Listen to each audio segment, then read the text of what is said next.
you so much. Okay.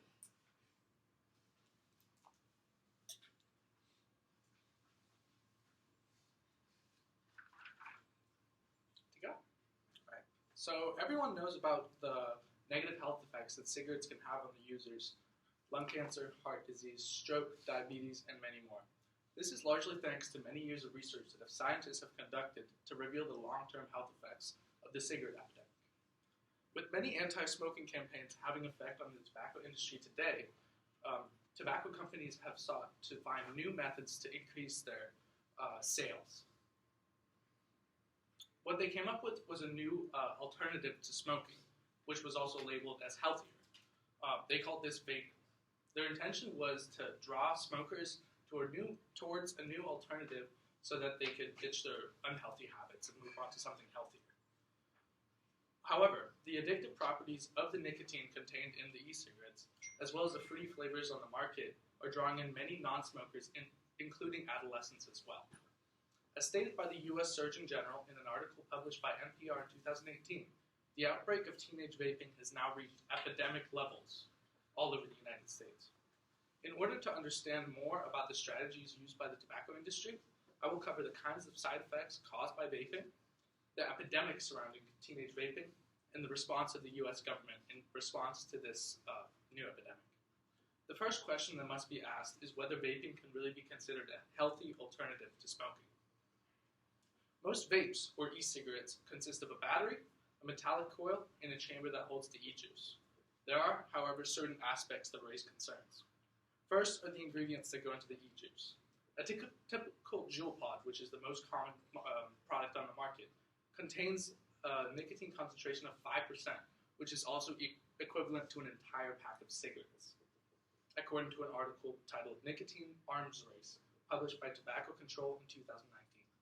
There are also more than 7,000 different flavors on the market, all of which contain different kinds of chemicals. The chemical that stands out the most is one called diacetyl, which creates a buttery flavor. In an article titled Is Vaping as Harmful as Smoking?, published by the Gulf News in 2018, author Daniel Giovencio states that this specific chemical is used on popcorn and it's safe to ingest, but when vaporized and inhaled, it can lead to serious lung damage. It can lead to a condition that's called obliterative bronchitis, or popcorn lung. This specific chemical was actually used in flavors that were distributed all over the market, so a lot of consumers were exposed to this chemical.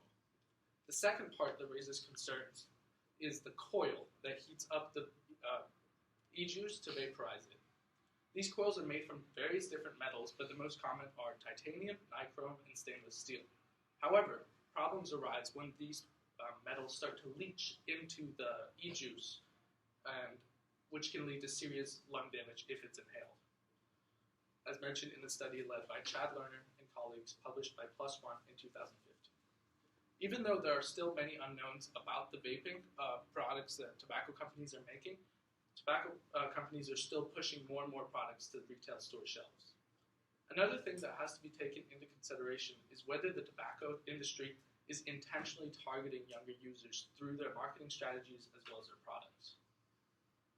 Naturally, younger users are drawn toward more exotic, candy-like flavors. The tobacco industry proved this with their introduction of fruity flavors in the market. As a result, an explosion in the popularity of vaping devices among teenagers occurred. In an article titled Teen Vaping Rises in 2019, published by the New York Times, author Maria Volgaggio claims that more than 25% of high school seniors have vaped within the last 30 days of taking the survey. This is also because of the limited FDA restrictions there were on vape products at the beginning of the epidemic. On top of the flavored juices, vape companies have used their advertisements to claim that vaping is actually a healthy way to quit smoking. Tobacco companies have advertised to stop vaping or stop smoking and start vaping, which led to the FDA going into a bunch of investigations to determine whether these companies were deliberately targeting younger users through their advertisements. The outbreak of vaping with younger users was definitely noticed, and the government responded. On a national level, in response to the vaping crisis, the FDA pushed for a ban on flavored vape pens. As stated in an article titled Marlboro Maker in the U.S. E-cigarette retreat after FDA threatens ban, published by the Financial Times in 2018, tobacco companies such as Juul removed their products from retail stores even before this ban went into effect. Because of this, the ban was quite limited in scope, as it still left many flavored vape devices on the market by only targeting Juul Labs. On a more local level, the vape epidemic is also having an effect in Slough. Quite recently, the city council enacted an ordinance that would go into effect fairly soon, which would ban the sale of all e-cigarettes, including non-flavored ones. This was because of the excess underage use in Slough County. As well, this also shows that the vaping epidemic can see on the local level as well as national level. Just like when cigarettes came out, vaping products are sinking their roots into the consumer base because of the addictive nature that it contains. The original purpose of e-cigarettes was to find a healthier way to get people to stop smoking. However, data shows that e-cigarettes are doing more than just that. The fruity flavors on the market are appealing to large audiences of adolescents all over the United States. The tobacco industry also built up a false stigma surrounding the benefits of vaping when they still actually don't know the true consequences that they could be causing.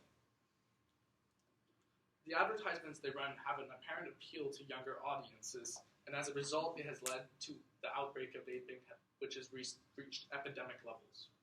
Now, the U.S. government has taken actions to reduce the availability of flavored vape products on the shelves. Looking back at vaping's original purpose, is it really about getting people to stop smoking, or is it about getting people hooked on this new method of vaping? The data that I have discussed may suggest that the vaping industry has in fact drifted away from their original purpose. The unknown dangers, the appeal to adolescents, and the response by the U.S. government points out that we may just be at the beginning of a new vaping epidemic. Thank you.